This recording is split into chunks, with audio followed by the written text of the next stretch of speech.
After 2 children and 10 years of marriage, she said, "I love you, but I need to feel alive again. Let's open our marriage."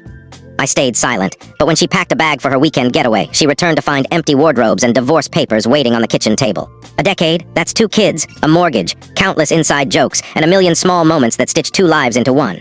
It's watching your son take his first wobbly steps on the lawn you picked out together. It's holding your daughter's hand as she braves her first day of school. It's the quiet comfort of knowing someone so deeply that words aren't always needed.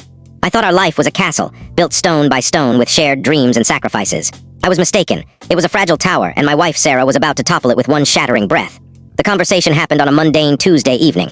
The kids, Noah 9 and Emma 7, were asleep. I was sprawled on the couch, half watching a football game, half checking work emails on my phone. Sarah sat at the other end, unusually still. She'd been off for months, distant, restless. She'd started spending more time with new friends, single women from her Pilates class, who preached about living your truth and embracing authenticity. I thought it was a phase, a way for her to carve out an identity beyond being a mom and wife. I supported it. I was naive. She muted the TV and turned to me, her face serious but her eyes glinting with an unfamiliar excitement. "Ethan," she said, her voice steady, like she'd rehearsed it. "I need to talk to you about something important." I set my phone down. "Okay, what's going on?" She inhaled deeply, as if bracing for a plunge. "I love you," she began, words that should have warmed me but instead felt like a prelude to something cold. "You're an amazing father and a good man, but I feel like I'm drowning. My entire 30s have been about being a wife and mother. I need to feel alive again. I need to feel desired, adventurous. I need to be me." A knot tightened in my gut. I had no clue where this was heading, but it wasn't good. "I've been reading a lot, talking with my friends," she continued, her voice gaining confidence. "And I think I know what we need. I think we should open our marriage." The words landed like a punch, draining the air from the room. Open our marriage.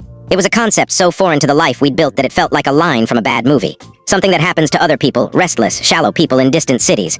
"You want to see other people?" I asked, my voice flat, trying to grasp the logistics of her proposal. "It's not about seeing other people," she said, slipping into polished therapy speak. "It's about freedom, exploring connections without guilt or secrecy. It could be for both of us. You could have your own experiences too." I glanced around the room, at the framed photos of our kids on the shelf, the frayed spot on the couch where I always sat, the decade of life we'd woven together. And she was suggesting we treat it like a cheap experiment because she was bored. I said nothing, just stared at her. What do you say when the person you vowed to love forever tells you your life together is a cage they want to escape, but only part-time? My silence frustrated her. "Ethan, say something," she pressed, her tone sharpening. "This is me being honest. This is me trying to save us, to bring some spark back before we fade into nothing." I stayed silent. Inside, a storm of betrayal and hurt raged, but outwardly I was stone.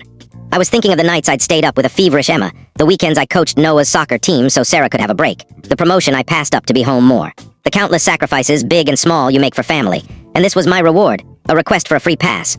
She took my silence for weakness, saw it as me being overwhelmed, afraid.